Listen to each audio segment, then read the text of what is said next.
Bonjour mesdames et messieurs, bienvenue à ce bulletin d'information sur Mandingo Télévision qui s'ouvre avec cette brève. Le président de la République, Félix Antoine Tshisekedi, va entamer ce lundi 29 avril 2024 une visite officielle en France. Cette visite sera marquée par un accueil à l'aéroport d'Orly par le secrétaire d'État chargé du développement et des partenariats internationaux. Le programme est dense du président inclut des cérémonies officielles, des rencontres avec les hauts cadres et hauts responsables français et des discussions avec le secteur privé. Dès son arrivée, le président Tshisekedi va assister à une cérémonie à l'hôtel des Invalides, suivie de visites au Sénat et à l'Assemblée nationale où il va échanger avec leur président. Eh bien, avant la France, le chef de l'État était en Allemagne le dimanche 28 avril 2024, où il a eu des échanges avec le chancelier fédéral Olaf Scholz. Leurs délégations ont également eu une réunion de travail autour de la coopération économique et la crise sécuritaire dans la partie est de la République démocratique du Congo. Le reportage. Après un tête-à-tête de plus de 2 heures entre le président Félix Tshisekedi et le chancelier fédéral Olaf Scholz dimanche à Berlin en Allemagne, leurs délégations respectives ont eu une réunion de travail au cours de laquelle elles ont planché sur la coopération économique et la crise sécuritaire dans l'est de la République démocratique du Congo. Les Allemands ont réaffirmé leur attachement à la souveraineté de la République démocratique du Congo et dénoncent la présence militaire rwandaise en territoire congolais. Les Allemands ont fait déjà la déclaration avant que le président n'arrive. Ils ont réaffirmé leur attachement à la souveraineté de la RDC. Ils ont dénoncé la présence des militaires rwandais en territoire congolais et réitéré l'invitation que pratiquement les pays de l'Union européenne adressent au Rwanda de retirer ses troupes de la RDC. Et nous avons insisté sur le fait que les déclarations, c'est bon, mais l'action, c'est encore mieux. Il faut accroître les pressions sur le Rwanda, brandir les sanctions. Nous avons parlé de relations avec l'Union européenne, les affaires des MOU signés avec le Rwanda, alors qu'il y en a déjà un que nous avons signé il y a pratiquement 3 ans. Et nous avons dit aux Européens, venez d'abord qu'on applique les MOU qui a été signé avec vous. Et l'Allemagne peut jouer un rôle.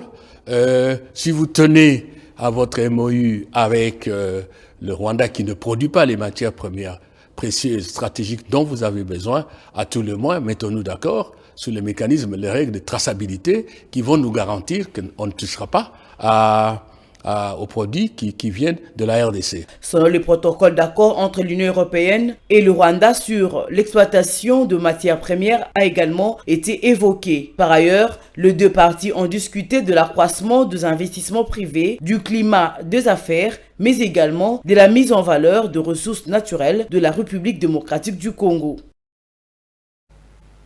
La délivrance de la carte d'identité a débuté depuis le week-end dernier auprès des autorités congolaises. Convié à cette opération, le président du Conseil supérieur de la magistrature et président de la Cour constitutionnelle en République démocratique du Congo, Dieudonné Kamoleta, a obtenu sa carte d'identité. Après l'obtention de sa carte, Dieudonné Kamoleta a exprimé sa satisfaction pour lui, la délivrance d'une pièce d'identité nationale au Congolais est un grand pas vers l'état de droit tant souhaité en République démocratique du Congo. Suivez. Vous savez très bien que comme Congolais, quand vous êtes devant un tel événement, c'est un sentiment de fierté parce que je prends le domaine qui est le mien. Quand nous parlons de l'état de droit, ce qui fait l'état de droit aussi, c'est l'identification nationale, avoir une pièce d'identité. Non pas pour aller voter, mais qui vous identifie en tant que Congolais. C'est un droit que le Congolais avait, mais dont il n'a pas pu jouir pendant plusieurs années, Et aujourd'hui, ce n'est plus un rêve, c'est une réalité. Et nous entrons dans une nouvelle marche de dignité, non pas seulement nationale, mais internationale. Et je crois que c'est un motif de reconnaissance pour tout Congolais qui se même si pendant un certain temps les Congolais sont devenus, je ne sais peut-être pas, tellement extravertis qu'ils ne savent pas reconnaître ce qui est bien pour eux. Combien on peut parler en bien de ce processus qui se faisait? Combien? Nous savons beaucoup critiquer, même sans fondement, alors que ce qui peut faire en sorte que nous soyons réellement ce grand peuple, c'est reconnaître les résultats de notre lutte et les résultats de cette recherche de dignité et de confirmation sur le plan non pas seulement national mais international.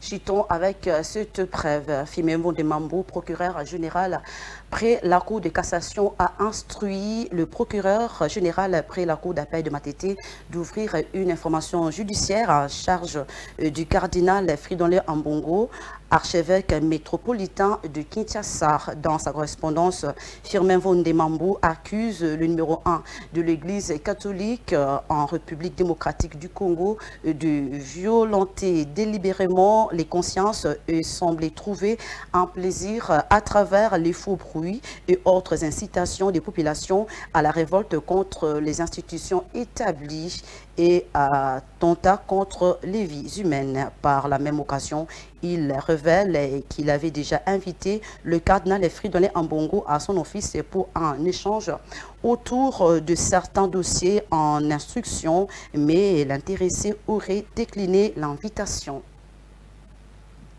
Et voilà, c'est la fin de ce bulletin d'information, mesdames et messieurs. Merci d'avoir suivi. L'actualité est en continu sur Mandiko Télévision.